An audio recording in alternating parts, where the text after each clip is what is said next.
Mare, for today's video, ito nga yung kaganapan no nag-day off nga ako. Nagbabalik na naman nga ang kumare nyo dahil itong mga kasama ko nga dati sa trabaho ay Diyos ko, Sabado pa lang ng umaga, tinatawagan na ako. Noong nakaraan pa nga nila gustong bumisita mga mare na hindi nga matuloy-tuloy, pero eto, nung Sabado nga ng gabi, pumunta nga sila dito. Sila nga yung mga dati kong katim sa Sutherland mga mare, nung bago nga ako mag-resign ay Diyos ko, solid nga yung samahan namin ng mga to, kahit minsan nagpaplastikan na lang talaga kami. Chares! 3 months na nga rin mga mare mula nga nung nag-resign ako sa Sutherland at ngayon nga dahil naka-work from home na ako, Diyos ko, nakulong na talaga ako sa bahay. Pero dahil busy rin naman talaga sila mga mare, kaya nga hindi sila makapunta-punta dito, kaya na nga ito nga yung pagkakataon at nagsama-sama na naman nga kami. Buti naman talaga mga mare kahit papano ay nakapunta nga dito si Ate Sara na tsaka nga si James na kaibigan ko nga sa Sutherland kahit nga sobrang busy talaga nila. At dahil mga kaladkaran nga tong mga to, Diyos ko, isang yaya ko lang talaga, pumunta agad sila kahit nagbibiro lang ako. Welcome to my vlog, Jenny! Ito talagang kasama ko na si Sam mga mare. Ito talaga yung pinakakalog sa amin. Kaya nga nung dumating siya, Diyos ko, umingay talaga yung bahay namin. Nakbaka. Sobrang namiss ko nga sila mga mare dahil nga sa office, kami-kami ngayon lagi nagsasabay mag-break, nagsasabay mag-lunch, mga ganun. Pero ngayon mga mare, dahil naka-work from home na nga ako, Diyos ko, ako na lang mag-isa nagla-lunch, ako pa mag-isa nagbe-break. Nakbaka.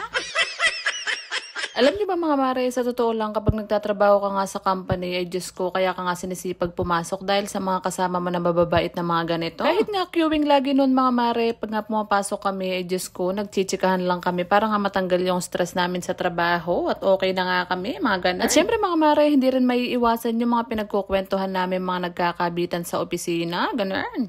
Chares! May mga iba pa nga akong katim dyan mga mare na hindi nga sila nakapunta dahil mga busy rin sila sa mga buhay nila. Diyos ko, nagpapayaman yata.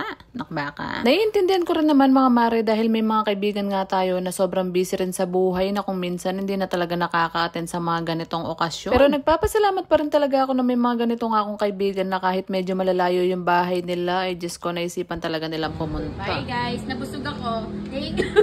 Nabusog ako.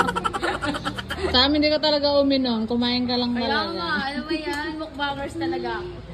Nakakatuwa nga rin mga mare na kahit papano ay naibsan nga yung lungkot ko, Diyos ko, dahil nag-iisa nga ako dito sa bahay. Kailangan ko talaga na makakausap dahil baka mamurit ako.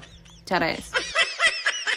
Shoutout nga rin pala kay Lester na jowa nga ni Sam na kahit malayo, ay Diyos ko, pinag-drive talaga siya para makapunta sa amin. Alas 10 na nga ng gabi rito mga mare, kaya nga naisipan na nga rin umuwi ni James para nga makapagpahinga na rin siya dahil may pasok pa nga ng Monday. Ganun. Sa trabaho mga mare, madalang ka lang talaga makakatagpo ng mga mababait na kaibigan, kaya nga pag nakahanap ko, ay Diyos ko, cherish mo na, treasure mo na sila. Kaya nga sa mga kaibigan ko dyan na hindi na nga nakakapunta sa bahay ko, ay Diyos ko, ano pang inaantay nyo? Pumunta na kayo dito para mapainom ko na kayo at malasing ko na kayo.